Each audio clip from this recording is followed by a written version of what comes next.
the last video, we tested Mobile Photopea for face retouching, and surprisingly, it passed, although it almost frustrated the living shit out of me. In today's video, we're going to be trying something more different. We're going to be testing precision here. Can Mobile Photopea edit text document cleanly? To answer this question, we'll be using a certificate gotten from Pinterest. So I'm just going to head down to Pinterest and just go to the search bar here and then search for school certificate. Now this whole page is open. I think this first one is looking like the real deal here. I'm going to put it out there right now that this video is just for educational purpose only. These certificates are not real, they are just dummy certificates just for the demonstration. I think I'm going to go with this first one. So I'm going to take this one and I'm just going to click on download and download this image. So as usual, before we get to the real test, we have to establish some baseline standard, and we are going to be using Photopea on desktop to edit this document to get our standard, which we will be comparing with the results from the mobile Photopea. Now the steps I took here involve simply writing a new text, then aligning it to match with the existing text, now removing the original existing text and then replacing it with my new text, changing the name, and then blending it, both color and filters, to make sure that it looks very similar to the existing text. For this example, we're just going to be changing just this student name part.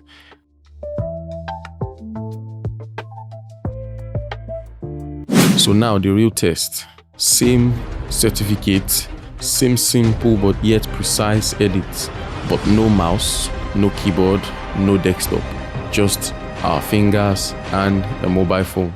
Oh God, I pray Photopea Mobile does not crash as much today. So I'm going to, as usual, head on to Photopea Mobile. Now, as usual, we're going to open from my computer. I already transferred the file from our desktop to my phone, so it's just here on my downloads, and I'm going to open it up. Now, first thing we have to do first, as usual, is go to layers and duplicate this layer. I'm going to drag this down to this point, and once that is done, next thing is to type in our original text. So I'm going to come to text here and drag it right here, and then we'll type in what we see here.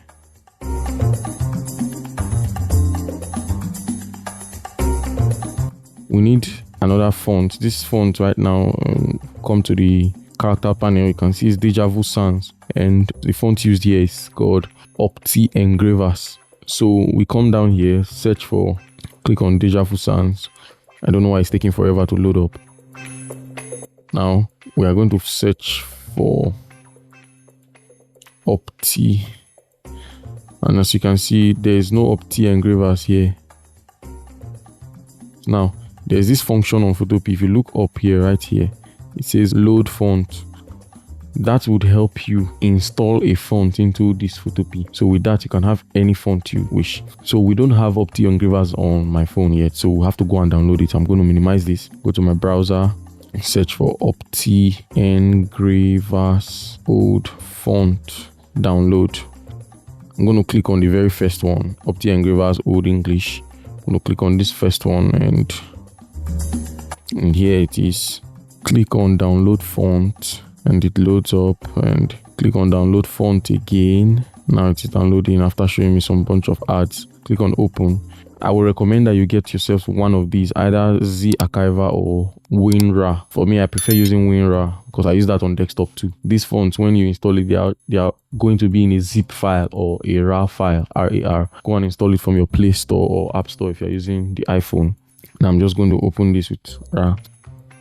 Open this folder and you can find the font here, Opti Engravers Old English Regular.otf. That's the font. Now select it and extract. It will ask you where you want to save it, so I'm going to save it in my downloads and then OK. It's already there on my downloads, so I can clear this and go back to Photopea. Now on Photopea, make sure that you are selected on the text layer. Now go down to the characters panel, click on the font Deja Vu Mono. Now click on that load font. to ask you to go here. Then under your downloads, click on your downloads. You see this font here. It's already here, Opti Engravers. Now once you click on it, font Opti Engravers English has been loaded. Now click on Deja Vu Sounds again and then go and search for Opti Engravers. Now you can find it here. So as you click on it, you find that your text is already here. Now the next step is to change this to a contrasting color, because we need to see the difference between our text and the original text. So I'm going to change it to very bright red and then zoom in so we can place it properly on it. We're going to increase the font size a bit. This 24. I think I'm going to use 26. Let's see. 26. 26 is looking a little bit too big.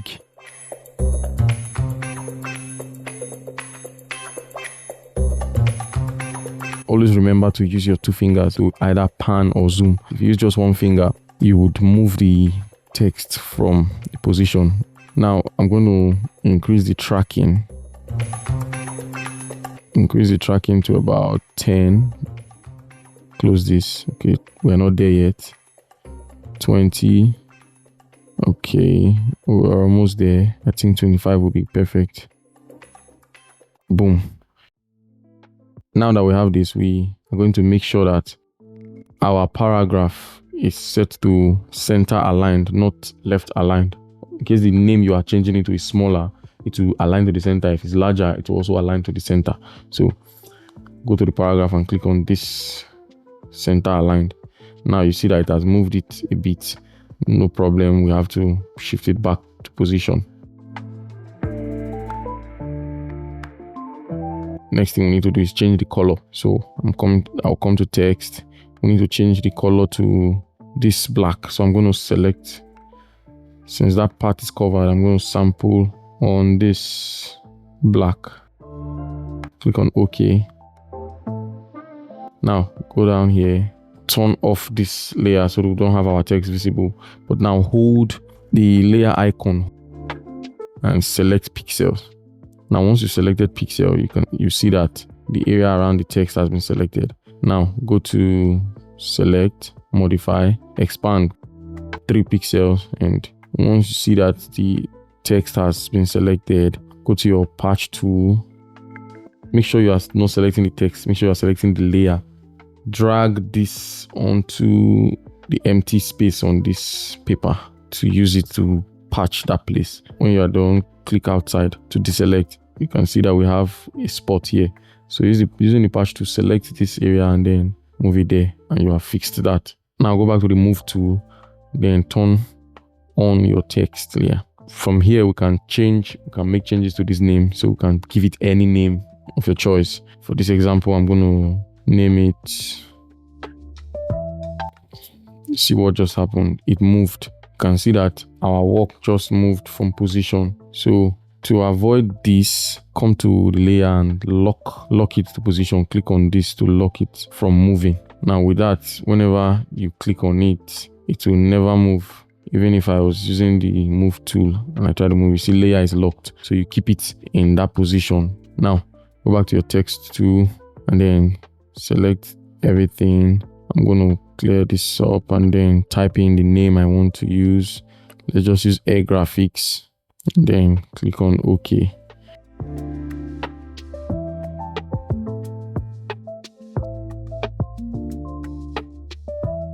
Now we have imputed the text. The next thing we need to do is to make our changes look realistic. Right now it is just a normal text on this paper and it can be spotted that it's different from this. So we need to blend it to look like the other text. To do that, first thing you have to do is long press on the layer icon and convert this to smart object. Once you've converted that to smart object, remember to lock it so it does not move. Now go down to filter, noise, and add noise. Now we're going to add just 5% noise. Make sure the distribution is in Gaussian and monochromatic is turned on. I'm just going to apply the same effect as what I use in the desktop just to make this video faster. You go to filter, pixelate, mosaic, change this to 2 pixels, because if there was anything less than 2 pixels, I would have used that, but 2 pixels is the least you can use. Now click on OK, and as you can see, 2 pixels being the least, it's still too much. The effect is still too much on the text, so we'll have to go and reduce this on the layer Now, if you come to the layer under this text, now you can see that there are two smart filters applied, mosaic and noise. Now, for this mosaic, you're going to click on this tiny settings icon here on each of these smart filters. Now, we'll click on that of the mosaic, double click on it, and then it gives you these blending options. Now, for these blending options, you have to reduce the opacity. I'm going to reduce it to about 10. That's what I use in the desktop, and then click on OK. Now, when you come back, you can see now that the mosaic effect on this text has been reduced.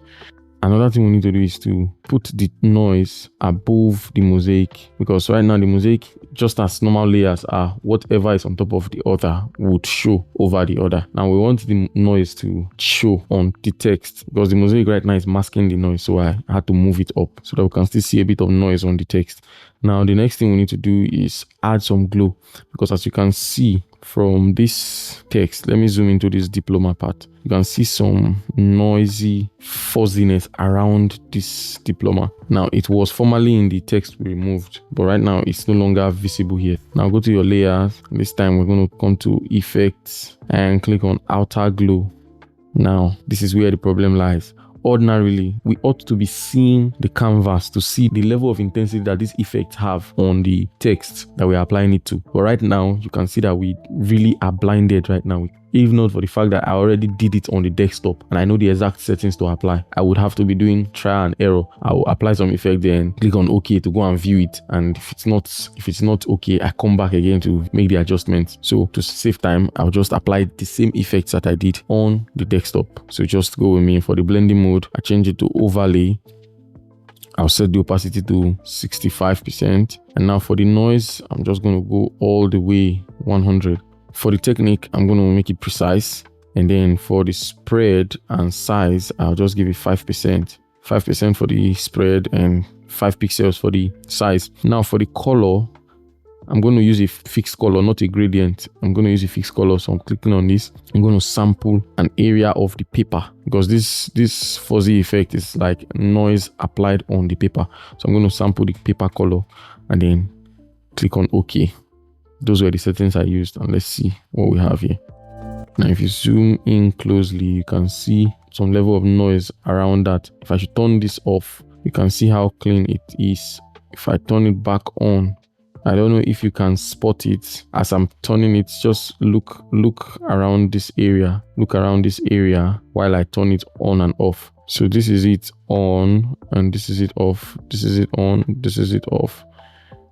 So I'm going to leave it back on, and that's basically it.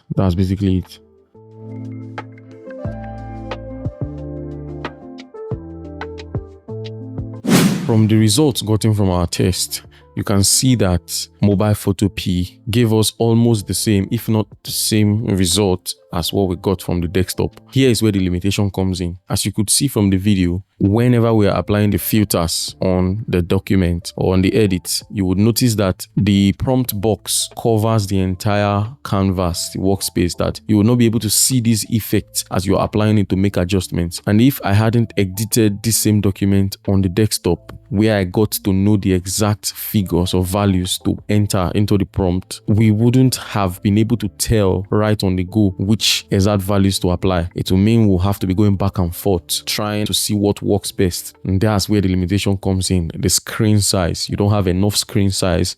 Now, here is my verdict. Photopea Mobile surely can give you good results for document editing, only if you know exactly what you are doing. Now, for proper alignment and efficient spacing, you need a desktop for better workflow.